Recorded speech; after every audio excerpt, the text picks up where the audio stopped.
오늘 설교를 시작하면서 여러분에게 어떤 초등학교 저학년 학생이 쓴 글을 하나 소개해드리겠습니다. 제목은 아빠와 시계입니다. 자, 그림은 여러분 글자가 안 보일 거예요. 왜냐면 저 친구가 초등학교 저학년이에요. 그래서 글도 저렇게 썼고 철자도 그렇게 썼어요. 그래서 제가 어떤 얘기인지 읽어드릴게요. 두 가지가 일을 합니다. 쉬지 않고. 시계는 멈출 때까지 움직입니다. 그리고 당신이 모르는 일벌레가 있습니다. 누구냐고요? 아빠입니다. 딱 한 가지 위해서 일하지요. 뭐냐고요? 가족이에요.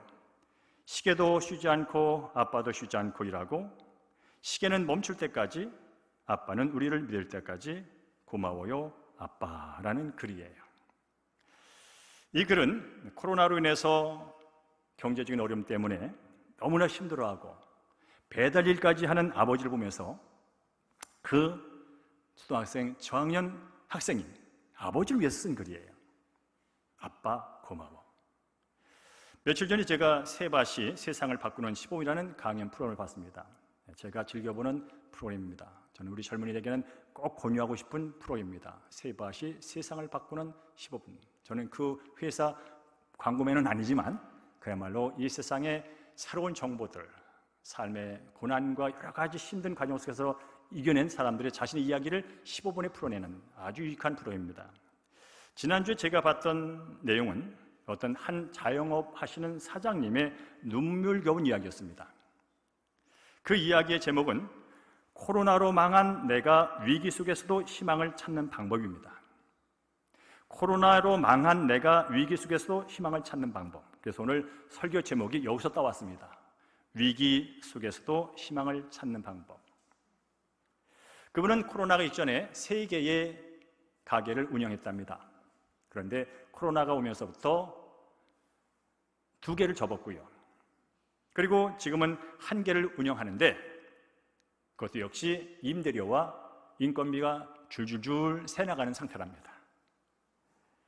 그래서 그 빚을 받기 위해서 아내도 아르바이트를 시작했고 자기도 배달을 하면서 2년을 버티고 있다라고 하는 얘기였습니다. 그러면서 그는 이처럼 도저히 살 수 없는 상황에서도 살아가게 하는 3가지 힘이 있다. 첫째는 가족이지요. 그야말로 돈에 쪼질리고 쪼질 때 소주 한 잔 마시고 차에 앉아 있으면 별의별 생각이 다 된답니다. 그 생각 가운데는 그만둘까, 여기서 끝낼까도 있는 거죠. 그때마다 지갑 속에 있는 그 가족의 사진을 보면서 실컷 울고 다시 힘을 얻는답니다. 그런가 하면 2번째로는 그래, 언젠가는 끝날 거야. 희망을 끝까지 붙드는 거랍니다. 그래, 언젠가는 새로운 날이 올 거야. 희망을 끝까지 붙드는 것. 그리고 3번째는 여러분, 그 상황에서 얼마나 화가 나겠습니까? 얼마나 분하겠습니까? 나는 최선을 다하여 일하는데, 나는 최선을 다하여 뭔가를 살아보려고 애쓰는데 그렇지 못한 환경을 보면서 욱하는 감정이 왜 없겠습니까? 왜 화가 없겠습니까? 그때마다 그는 참으면서 이렇게 생각합니다. 그래, 내 힘으로 할 수 없는 것도 있구나. 내 힘으로 할 수 없는 것도 있구나 하면서 자신의 마음을 위로한답니다. 그동안은 그래, 할 수 있지. 나는 뭐든지 할 수 있어. 돈이면 되는 것이고 돈으로 다 살 수 있는 것이고 나는 머리도 좋고 그렇게 살아왔는데 아, 그렇구나. 살다 보니 내 힘으로 안 되는 게 있구나. 그렇게 자신의 마음을 내려놓으면 안정을 찾게 되고 또다시 일어나서 일터로 간다는 그런 얘기들. 그리고 나가서 지금 눈물겹게 살아온 자영업자들이요, 힘내십시오 라면서 이제 응원하는 그런 이야기였습니다. 오늘 열왕기하 4장 1절에서 7절의 말씀을 읽어봐도 이 여기에 나오는 한 여인도 참으로 그 상황이 만만치가 않습니다. 이 여인에게 닥친 문제는 남편이 죽음으로부터 시작됐습니다. 남편은 하나님을 잘 경외하면서 엘리사 선지자의 제자, 뭔가를 배워서 앞으로 큰 일을 해야 할 사람. 그런데 그가 갑자기 죽었습니다. 남편의 죽음은 곧바로 경제적인 어려움으로 이어졌습니다. 아마 남편이 있을 때 빚이 좀 있었을 것이고요. 이 남편이 죽자 그 생업 끊어지지 않았습니까? 그러니까 가까운 사람들로부터 이제 돈을 빌리기 시작했을 것이고, 그러다 보면 모르긴 해도 사채업자한테도 오던지 모르겠어요. 얼마가 지났을까요? 이제 그 여인에게 사람들이 찾아옵니다. 이웃이 찾아오는 게 아니고 돈 갚으라고 얼굴을 붉히고 무서운 눈을 두고 그 여인을 찾아옵니다. 언제까지 돈 갚으라고. 그러나 이 여인에게는 갚을 힘이 전혀 없습니다. 어느 날 이 빚쟁이들이 찾아와서 이렇게 말합니다. 더 이상 참을 수 없어. 다음 언제까지 갚지 않으면 당신의 두 아들을 내가 데리고 가서 종으로 삼겠어. 그런 줄 알아? 라는 그런 상황까지 직면하게 되지요. 그야말로 이 여인에게는 인생의 파산 직전에 몰린 겁니다. 사랑하는 남편은 이미 떠났고요. 그나마 나의 인생의 삶의 희망으로 남아있는 두 아들까지 뺏겨버릴, 그야말로 뺏겨버리면 다 인생 파산나는 그런 상황에 처해 있는 여인입니다. 제3자의 입장에서 객관적으로 쳐다봐도 참 안됐다, 참 난감하다, 참 힘들겠다, 그렇게 위로될 수 있는 상황 아닌 것. 극한의 지경까지 이른 한 가부의 얘기를 오늘 우리는 만났습니다. 그야말로 어디선가 반짝하고 기적이라도 일어나지 않으면 이 여인에게는 전혀 소생의 가망이 없는 그런 상황이 오늘 얘기입니다. 그런데도 오늘 감사하게도 본문은 6절, 7절이 가보니까 이 여인은 그 파산의 위기를 극복하고 복된 생활을 다시 하게 됐다라는 그런 결론을 주고 있습니다. 저는 오늘 말씀을 나누기 전에 어떻든 여기에 있는 저나 여기 있는 한 분 한 분 다 인생에 문제가 있어요. 어려움들이 있어요. 오늘 말씀드리면서 위로가 되시고 또 소망을 갖게 되기를 주임으로 축원합니다. 우리 함께 1절을 읽겠습니다. 1절 시작. 선지자 생도의 아내 중 한 여인이 엘리사에게 부르짖어 이르되 라고 말합니다. 남편이 죽고 어려움이 찾아오자 아마도 이 과부는 그 과정을 거쳤겠지요. 원망의 과정. 왜 내게 이런 일이 닥쳤단 말이냐? 나는 앞으로 어떻게 살란 말이냐? 하나님은 살아계신 거 맞아? 그렇게 소리치며 화도 냈을 것입니다. 그러나 이 여인은 원망과 불평만 하면서 시간을 허비할 수는 없었습니다. 왜냐하면 원망이 문제 해결해 주지 않습니다. 남 탓이 문제 해결해 주지 않습니다. 집에 처박혀 있다고 문제 해결되지 않습니다. 그래서 그는 집 밖으로 나옵니다. 그리고 남편의 스승이었던 선지자 엘리야를 찾아가서 부르짖습니다. 여기서 부르짖었다는 것은 엘리사에게 도움을 요청했을 뿐 아니라 엘리사가 믿고 있는 하나님께 부르짖은 것을 의미합니다. 엘리사에게 자신과 가족이 처한 비참한 형편을 알리고 중보를 기대한 거지요. 그런데 부르짖었답니다. 여기서 부르짖었다는 단어는 짜하크, 그야말로 날카로운 소리를 질렀다는 거예요. 그러나 그저 소리를만 질렀다는 뜻이 아니라 그 마음속에 있는 그 간절함, 그 절실함, 그 도움이 없이는 내 인생 파산 상황에 머물 수밖에 없는 그 상황 앞에서 그야말로 속에 있는 그 절규를 뽑아낸 겁니다. 이 짜크라는 단어가 어디에 써 있는가 제가 찾아보니까 이런 곳에 쓰였습니다. 우리 함께 화면을 보겠습니다. 자, 제가 저 네 가지를 여러 가지 단어가 있지만 네 가지를 찾아봤습니다. 이 짜크라고는 부르짖다는 단어가 언제 어느 상황에 쓰여지냐 봤더니 애굽 온 땅이 굶주림에 백성이 바로에게 부르짖어 양식을 구하는지라 라고 있어요. 아, 배고플 때 부르짖었구나. 근데 여러분, 저 애굽의 기근 굶주림이 어느 상태냐면 7년 기근. 여러분 7년 동안 농사가 안 되고 흉년이 든 상황을 경험해 보셨습니까? 지금 코로나 2년에 이 정도인데 코로나가 7년을 간다고 생각해 보십시오.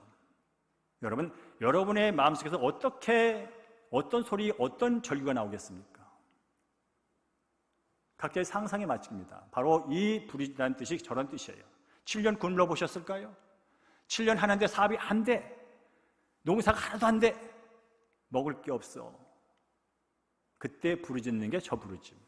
그 다음에 초저녁에 일어나 부르짖을지어다 라고 말을 해요.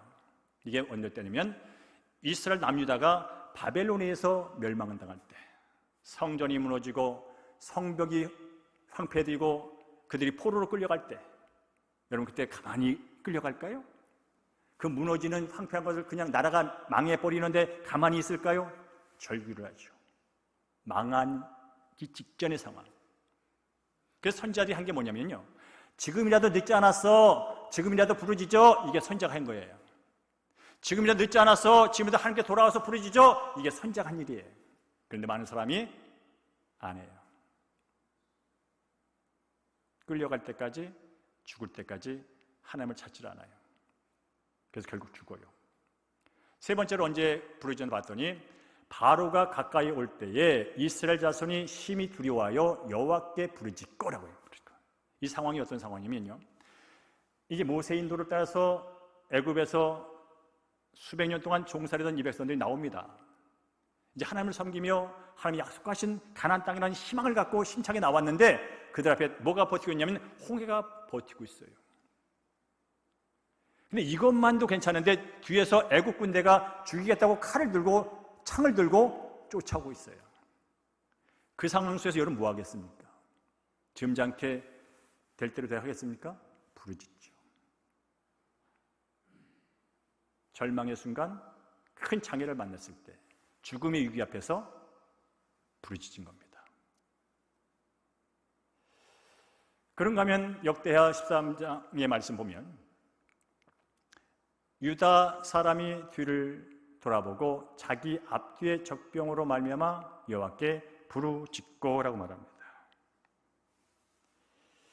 이 상황은 어떤 상황이냐면요, 전쟁 상황이에요. 전쟁 상황. 여러분 인생이 전쟁이거든요. 근데 전쟁은 내가 이제 이것도 준비하고 저것도 준비하고 싸우러 가는 겁니다. 직장도 전쟁하러 가는 거고요, 사업도 전쟁이고요, 인생이 전쟁입니다. 근데 어느 날 전쟁을 하는데 널널한 거예요. 적병이 보이질 않아요. 그러니까 우리가 이겼나 보다 하고 적진 깊숙이 들어왔어요. 근데 어느 순간 적들이 사방에서 일어나는 거예요. 복병에 걸려버린 거예요. 포로가 돼버렸어요. 인생 그런 거 많거든요. 사업 잘 되는 줄 알고 쭉쭉 가는데 복병을 만나. 건강한 줄 알았더니 암덩어리가 속에서 탁 튀어나와. 관계가 좋은 줄 알았더니 오해라는 게 탁 튀어나와. 그래서 이래도 저래도 못하는 상황? 그때 뭐 하겠어요? 부르짖는 거죠. 여러분 어떻게 부르짖을까요? 여러분 그 상황이라면 어떻게 부르짖고 있을까요? 우리는 여기서 한 가지 깨닫습니다. 내가 아직도 간절하게 하나님께 부르짖는 그런 아직 삶이 내 안에 없다면 따라합시다. 아직 살만하구나. 아멘. 근데 중요한 것은 말입니다, 나는 살만할지 모르겠어요. 그러나 내 주변에 주관하는 사람이 있다는 거예요. 나만 살만하니까 안 부르짖고 대충 살고 한 달 한 달 넘길 수 있지만, 그러나 내 주변에는 그야말로 복병에 만나고 홍해와 애굽의 창 앞에 있는 사람, 망하는 사건 앞에서 끌려가는 빚쟁이에 의해서 모멸당하는 그런 주변에 내 이웃들이 있다는 거예요. 물론 그들에게 눈을 감아버리면 괜찮죠. 그러나 우리가 혼자 사는 인생 아니잖아요.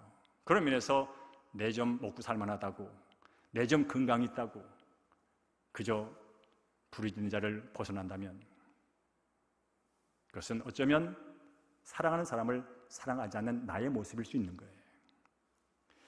저는 바라기는 망하는 사건을 만났던, 망해가는 사건을 만났던, 아니 지금 나는 살만하고 이 나라 이 민족을 위하여, 이 땅에 양극화로 한 끼도 못 먹는 그 사람들을 위하여, 세브란스 병원만 가도 그냥 돛제기 시장 같은 암병원이 사람의 발디딜 못 있는 그런 상황들, 내 주변에 힘들고 어려운 사람들을 향해서 부르짖는 은혜가 있기를 주의 이름으로 축복합니다. 문제 해결은 부르짖음에서 시작되는 거예요. 문제 해결은 하나님께 나오면서부터 시작되는 거예요. 문제를 갖고 있다고 해결되지 않아요. 문제를 안다고 해결되지 않아요. 문제 때문에 힘들다고 원망하고 한숨 짓고 눈물 짓는다고 문제 해결되는 거 아니에요.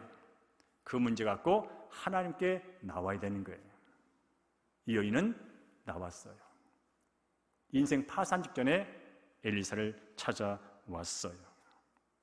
그럴 때 이제 엘리사가 그의 어려운 상황을 보고 이렇게 묻죠. 우리 함께 2절 읽겠습니다. 2절. 내가 너를 위하여 어떻게 하랴? 네 집에 무엇이 있는지 말하라. 그가 이르되 계집 중의 집에 기름 한 그릇 외에 아무것도 없나이다. 자, 기가 막힌 상황 아닙니까? 남편도 잃고 빚쟁이에게 헐 모욕을 당하고 이제 두 아들마저 뺏길 그 상황. 기가 막히잖아요. 그 얘기를 다 들은 엘리사는 이렇게 말을 합니다. 그래, 내가 다 들었어. 내가 너를 위해서 어떻게 하면 좋겠어? 어떻게 도와줄 수 있어? 이렇게 물어보는 거예요. 그러면서 네 집에 혹시 남아있는 거 뭐 있지? 이렇게 한 가지를 더 질문합니다. 그랬더니 이 여인이 우리 집에 남아있는 거 딱 한 가지 남았습니다. 기름 한 병 남았습니다. 그것이 내 인생 우리 집의 전 재산입니다. 이렇게 대답을 하죠. 아마 저는 모르긴 해도 이 여인이 기름 한 병밖에 아무것도 없습니다 라고 대답할 때 어디에 강조했을까 하면 아무것도 없다는데 강조했을 것 같아. 기름 한 병을 강조한 게 아니라 아무것도 없어요. 기름 한 병 있긴 있지만 아무것도 없어요 라고 아마 강조했을 거야. 왜냐하면 남편도 없지요, 돈도 없지요, 쉼도 없지요, 백도 없지요, 희망도 없지요. 그러니 아무것도 없다고 말하겠지요. 우리가 인생이 힘들어지고 없기 시작하면요, 뭐가 보이냐면 없는 게 더 보여. 안 되는 게 더 보여. 그래서 이 일반적인 사람들은 없고 안 될 때마다 부정적인 말을 더해. 긍정적인 말을 해도 될까 말까인데 안 되는 것만 보이니까 안 되는 얘기를 계속해. 그러니까 안 되지. 안 되는 상황일지라도 되는 말을 하고 되는 걸 바라봐야 되는데 계속 안 된대. 그러니까 안 되지. 그러나 오늘 엘리사 선지자는 그 남은 기름 한 병에 희망을 겁니다. 그 과부 집에 남은 기름 한 병으로 문제 해결의 씨앗을 삼습니다. 엘리사 전령님, 계집종 집에는 기름 한 병에는 아무것도 없어요. 나는 그 삶의 태도에 대해서 엘리사 정은 기름 한 병이라고 한 곳에 문제의 해결의 씨앗을 심습니다. 그리고 그에게 어떻게 해야 될지를 알려줍니다. 그 한 병 통해서 일을 하시겠다는 거예요. 여러분, 여기서 한 가지 우리 적용하고 넘어가겠습니다. 지금 이 시간 인생에 문제 없는 사람 하나도 없습니다. 저도 이렇게 문제 없는 것처럼 설교하지만 제 삶에도 문제 있습니다. 여기 앉아있는 분들 고상하게 앉아 계시지만 가정 깊숙이 돌아보면, 내면 속 깊이 들어가 보면 다 힘듭니다. 오늘도 여기 앉아있는 여러분이나 설교하는 저에게 예수님이 그렇게 물어보시잖아요. 그래, 내가 네 형편한다. 어떻게 도와주면 좋겠어? 이렇게 부르신다니까, 여러분. 그게 들리는 게 은혜입니다. 나를 사랑하시는 그분이, 오늘도 나를 도우실 그분이, 나의 형편을 아시는 그분이, 그래, 바쁜 일정 다 내려놓고 세상 쾌락 다 내려놓고 이 귀한 시간 앉아있는데 내가 어떻게 도와줄 수 있어? 라고 물으신다면, 아니, 묻고 계세요. 그게 들리는 게 은혜예요. 들렸으면 반응을 하는 게 믿음이에요. 주님, 아시는 것처럼 이런 어려움이 있어요. 주님 아시는 것처럼 이런 문제가 있다고요. 그래, 알고 있어. 그럼 지금 네가 갖고 있는 거, 네 집에 있는 거, 남아있는 건 무엇이니? 그렇게 질문할 수 있어요. 그럼 여러분, 이 여인처럼 그거 외에는 아무것도 없어요라고 대답할 수 있어요. 그래서 저는 이렇게 대답하고 싶어요. 뭐가 남았냐고 주님께서 물어보시는데 머리 찾아볼 것도 없고, 주님, 제가 아직 살아있네요. 주님, 제가 아직 말을 하고 있네요. 주님, 제가 주님의 음성을 듣는 귀가 살아있네요. 아직 보여요.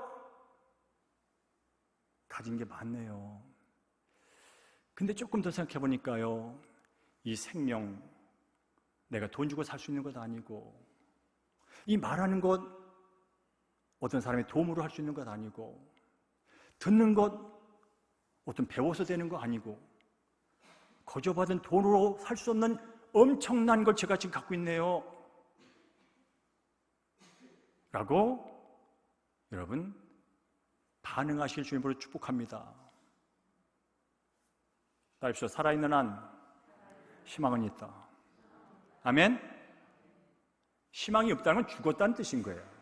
그러나 살아있는 한, 생명이 있는 한, 호흡이 있는 한 희망은 여전히 절망 중일지라도 존재하고 있는 줄로 믿습니다. 그러니까 그것을 고백을 하는 거예요. 그리고 그래, 그것 중에 내가 한 가지를 취하여 너의 삶을 새롭게 하고 싶은데 그거 내어줄 수 있겠어? 라고 한 발짝 더 들어갈 수 있어요. 그래, 네가 한 가지라고 별 볼품없다고 여기는 거, 그거 내게 줄 수 있겠어? 내게 내어놓을 수 있겠어? 라고 질문을 다시 했어요. 왜? 하나님은 없는 것을 있게 하기도 하시지만 있는 걸 갖고 함께 나의 문제를 나와 함께 해결하길 원하세요. 그래야 결과가 있을 때 하나님의 은혜인 줄 알거든요. 어느 날 갑자기 여러분 복권에 당첨되고 어느 날 갑자기 뭐가 되잖아요. 은혜인 줄 몰라요. 그 순간은 알아, 순간은. 그러나 지나고 나면 은혜인 줄 몰라요. 하나님과 함께 그 고난의 과정을 함께 걸어간 자만이 하나님이 하셨다는 걸 알게 돼요. 그래야 영원히 기억을 하게 되고 감사를 하게 돼요. 하나님이 돈이 없어서, 하나님이 몸뚱아리가 없어서, 하나님이 듣지를 못해서, 하나님이 기름이 없어서, 하나님이 뭐가 없어서 내게 뭘 요구하는 게 아니에요. 그것도 내게 남은 한 가지를 요구하는 게 아니에요. 그게 문제 해결의 씨앗으로 삼겠다는 거예요. 그걸 통하여 하나님의 영광을 보겠다는 거예요. 그걸 통하여 하나님이 살았다는 것을 너를 통하여 세상을 통해 보이겠다는 거예요. 너도 살고 하나님의 살아심도 드러내고 산 너를 통하여 또 다른 죽어가는 자를 살리는 데 있어서 네가 갖고 있는 나머지를 쓰시겠다는 거예요.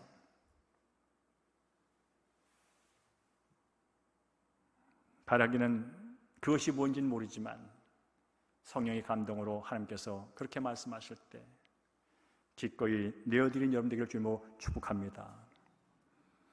다음 3, 4절을 읽겠습니다. 너는 밖에 시작. 너는 밖에 나가서 모든 이웃에게 그릇을 빌리라. 조금 빌리지 말고 너는 네 두 아들과 함께 들어가서 문을 닫고 그 모든 그릇에 기름을 부어서 차는 대로 옮겨 놓으라. 아멘. 자, 여기서 이제 문제를 해결하려면요, 문제에 갇혀 있어서는 문제 해결 안 됩니다. 어떻든 문제 밖으로 나갈 수 있는 순종과 행동이 동반돼야 합니다. 문제가 있으면 문제만 쳐다본다고 문제가 풀리는 게 아닙니다. 이제 조금 있으면 11월 18일 날 수능 시험이 있어요. 고3 학생들이 수험장 가가지고 문제만 쳐다보고 있다고 문제가 풀린 게 아니에요. 문제가 어렵다고 한숨만 진다고 답이 나오는 게 아니에요. 아, 왜 이딴 문제를 냈어? 라고 시험 문제 낸 사람 원망한다고 점수가 나오는 게 아니에요. 어떻든 문제를 풀어야 되는 거예요. 어떻든 문제를 풀려면 푸는 공식과 방법을 따라가야 되는 거예요. 마찬가지로 엘리사가 이 여인에게 이제 방법을 알려줬어요. 방법을 안다고 문제가 풀리는 게 아니에요. 방법대로 걸어가는 게 풀리는 거예요. 그래서 뭡니까? 문 밖에 나가 집에 틀어앉아가지고 한탄하면서 남편이 없네, 아들이 쫓겨가고 있네, 한탄 원망하면서 늘어져 있지 마. 밖으로 나가. 그리고 이웃에게 그릇을 빌리라고. 물론 이 여인에게는 왜 그릇을 빌리는지, 과연 그 빌린 그릇을 다 채울는지 자신이 할 수 있는 건 없습니다. 그러나 엘리사가 말합니다. 그릇을 빌리라고. 여기는 영적인 의미가 있습니다. 은혜 받을 그릇을 준비하라는 거요. 하나님이 베푸실 은혜, 하나님이 베푸실 사랑, 하나님이 베푸실 그것을 받을 그릇을 준비하라는 거예요. 오늘 여러분 예배드리러 여러분 나오셨어요. 그릇 없이 나온 분이 계세요. 그릇을 요만하게 갖고 계신 분이 계세요. 모두 앉아있지만 그릇이 달라요. 그릇 없이 달래기만 한 분이 있어요. 그래 줄게. 어디다 줄까? 글쎄요? 그러다가 예배 끝나고 가는 분이 계시다니까요, 여러분. 하나님이 부으실 그 복과 은혜를 받을 그릇을 준비하라는 거예요. 그럼 뭐가 필요한지 아세요? 믿음이 필요한 줄로 믿습니다. 믿음의 분량만큼 거기에 은혜가 채워지고 문제 해답이 채워지는 거예요. 그래서 나가서 빌려오라는 거예요. 근데 여러분 빌릴 때 이 여인이 애들을 시키잖아요. 애들이 뭘 했을까요? 엄마, 이거 왜 빌려와야 되는 거야? 창피해. 그 사람들이 빌려줘서 왜 빌리냐고 물으면 뭐라고 대답해야 돼? 여러분 사람들은요 자기가 대답할 말이 없으면 부끄러워합니다. 야, 너는 그거 왜 빌려가냐? 네 집에 뭐 담을겠는데? 그런 말 듣게 되거든요. 그러니까 사람들이 그 말이 사람들의 눈치와 사람들의 반이 두려워서 안 나가요. 근데 하나님이 나가라잖아요. 그릇을 준비하라잖아요. 그러나 준비하는 건 좋아. 근데 그 사람이 왜 필요한데?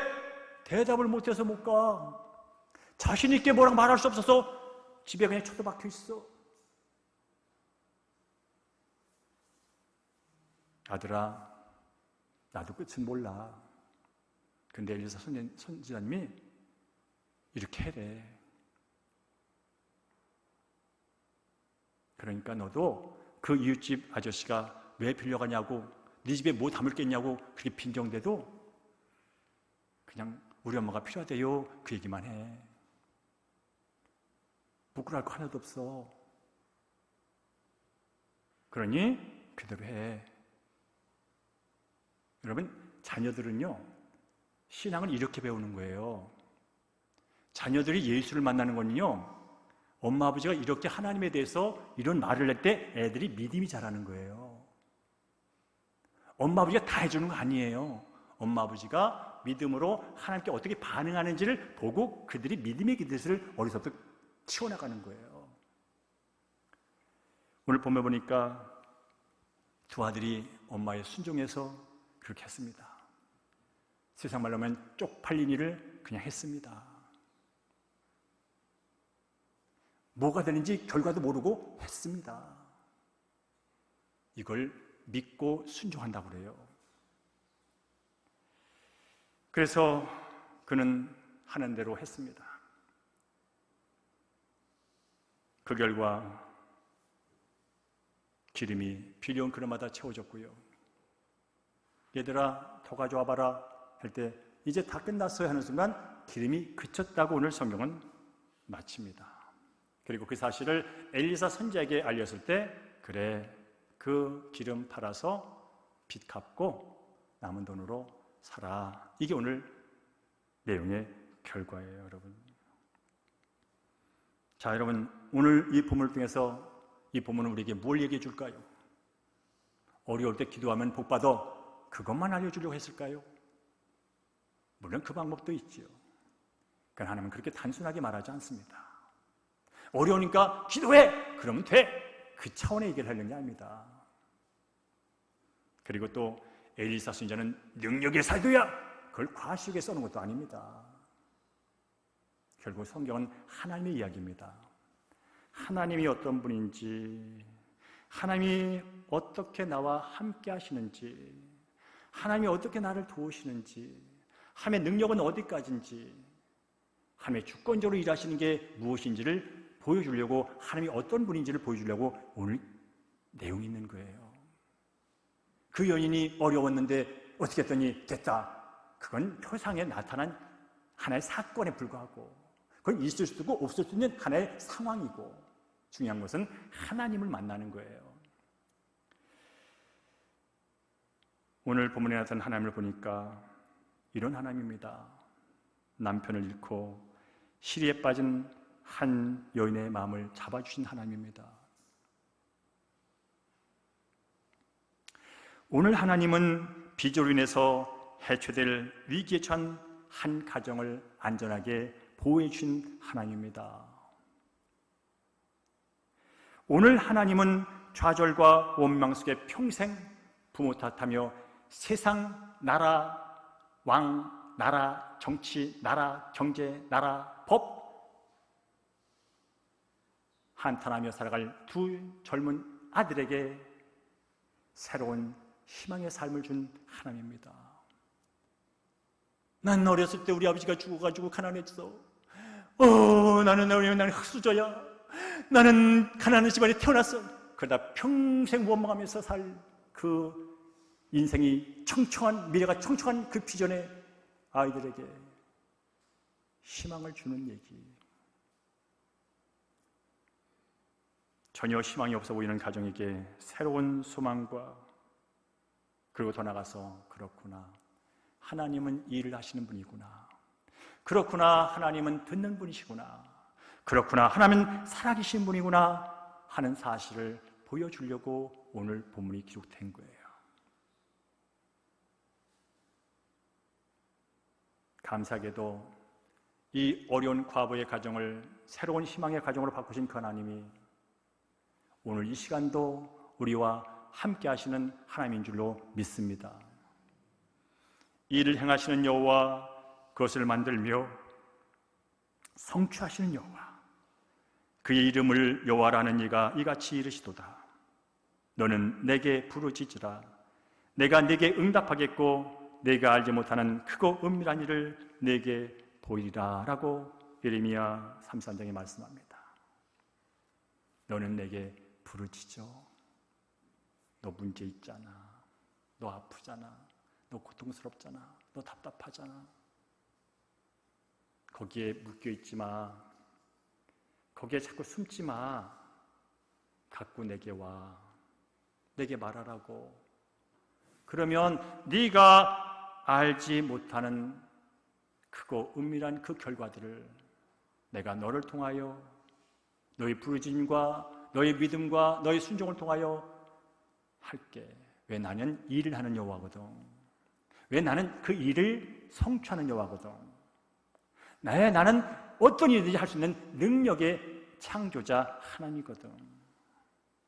여러분, 내일 저녁부터 다니엘 기도가 시작됩니다. 어떤 사람에게는 행사입니다. 어떤 사람에게는 프로그램입니다.